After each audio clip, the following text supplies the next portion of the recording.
Here's the message. Stop closing sales and start providing value or lose to price. At a recent seminar in Kitchener, Ontario, an hour north of Toronto for those of you without Google Maps at the moment, James Purley of Purley Consulting Group came up to me during a break and said, I have a new closing method. I said, great, what is it? We beat our customers over the head with a value stick until they close us and ask us to buy. We don't have brochures, and the whole meeting is about how exactly we would deliver massive value to the client, all done in a friendly, professional manner. We give the client full strategic map of how they profit if we're hired. They buy because they believe we're capable of implementing the plan that we've offered. I just smiled. James continued. At the end of our sales conversation, we provided our customers with so much value and perceived value that they ask questions like, okay, what's the next step? Or how do we get started? Now, note well here.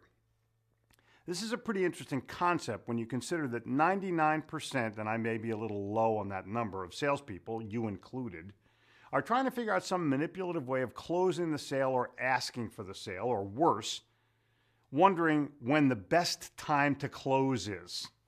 Huh? Think about it.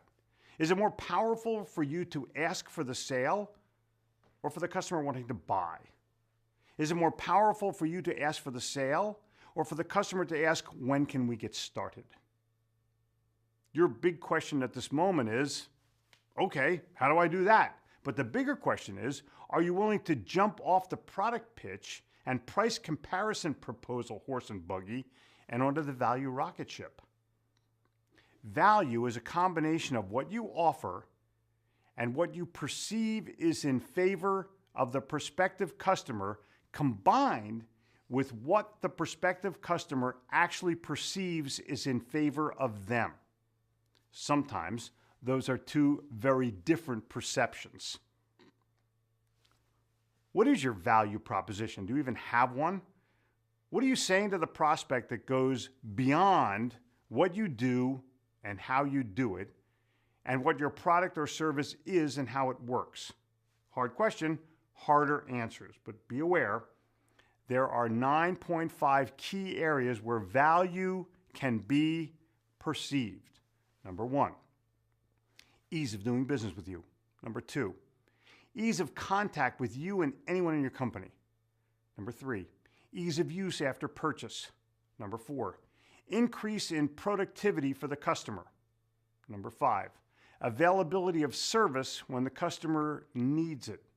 Number 6, boost in customer morale after product or service is installed. Number 7, reasonably affordable and market price aligned, not the cheapest, rather the best value. Number 8, additional profit to the customer, not savings of money. How does the customer really monetarily benefit from overall use? Number 9, assurance to the customer and the perception by the customer that there's a perfect fit. Number 10, assurance that there's no risk in doing business with you or purchasing, otherwise stated as their peace of mind.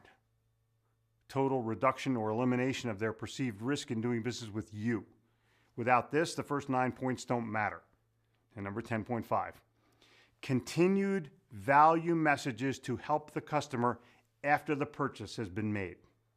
Now here's the sales reality. All prospects and customers want to know the same thing.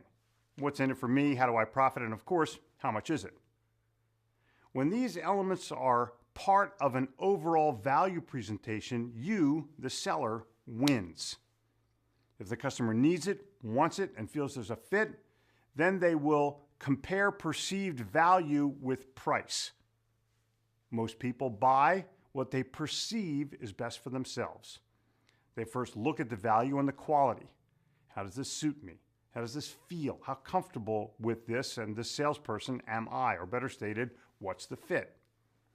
Then they justify the price or not. The decision to buy is made emotionally and then justified logically. But beware. Keep in mind that what I have just told you has nothing to do with your literature, your sales pitch, your sales techniques, your product description. It has everything to do with how the customer perceives things will be or perceives things will happen after they take ownership or after they get started. Here's the price reality. Don't worry about a price objection. Price is just a customer's way of telling you that value is lacking or not evident.